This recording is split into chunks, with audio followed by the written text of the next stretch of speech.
5%. Miguel Momovela, muy buenas tardes.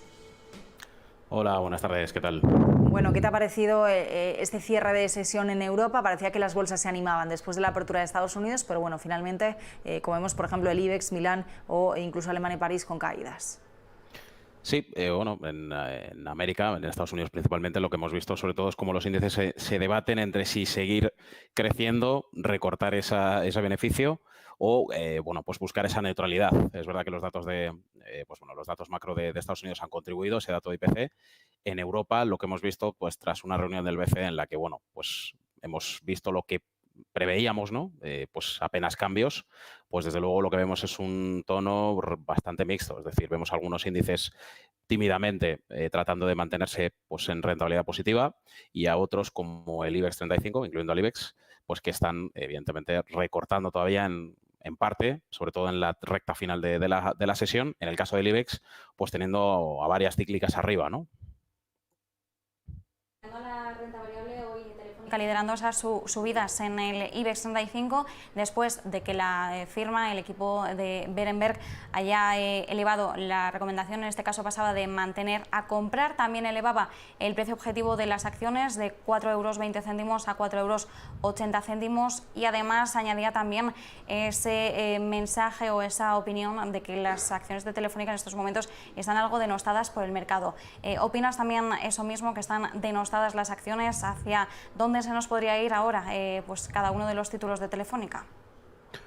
Bueno, pues como siempre decimos, el análisis que hay que hacer, pues bueno, podríamos desglosarlo entre quien está mirando con la lupa del corto plazo o quien está mirando con la lupa del largo plazo. En el segundo caso, pues efectivamente lo que vemos es que la tendencia de fondo ha sido bajista y esto ha sido algo, evidentemente, que hemos comprobado viendo pues los resultados financieros.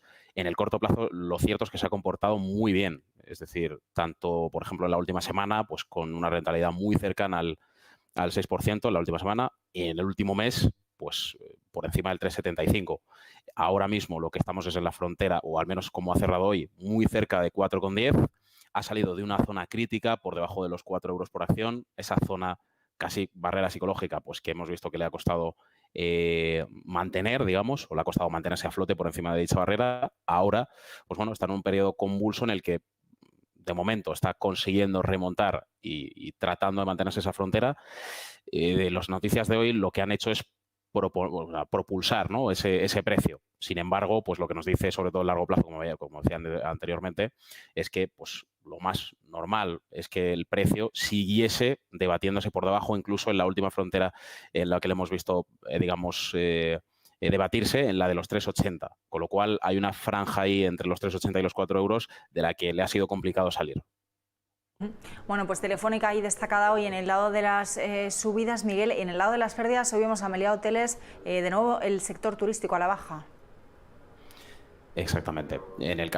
Meliá en este caso ha sido el farolillo rojo. IAG estaba un poquito por encima, no demasiado por encima, también cerrando con un 1,6 aproximadamente por ciento a la baja. En el caso de Meliá, pues bueno, las cíclicas en general lo que estamos viendo es que pese a lo que hemos dicho anteriormente, estar acercándose ya estar prácticamente inmersos en ese inicio del periodo estival, pues evidentemente no está siendo suficiente para, para que este tipo de compañías remonten el vuelo de nuevo.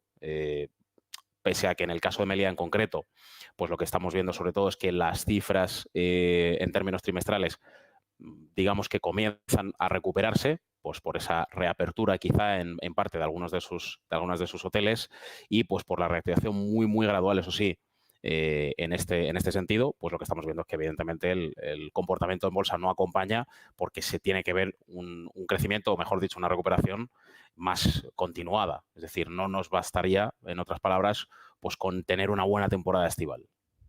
Y Miguel, siguiendo en la renta variable, pero ya pasando a Estados Unidos, sí que es cierto que, bueno, al igual que miramos muchísimo a la inflación como la palabra clave de este 2021, cuando hablamos de los movimientos bursátiles, también tenemos que mirar a los ya llamados activos meme, ¿no?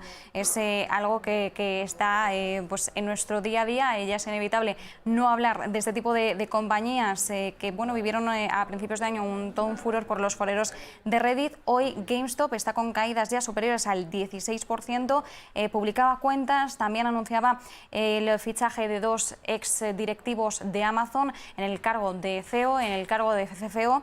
Y claro, yo quería preguntarte hasta qué punto nos podemos tomar en serio los movimientos bursátiles de este tipo de compañías, incluso los mensajes que están intentando dar como para de alguna forma establecer que tienen unos fundamentales sólidos más allá de estos movimientos tan volátiles que estamos viendo.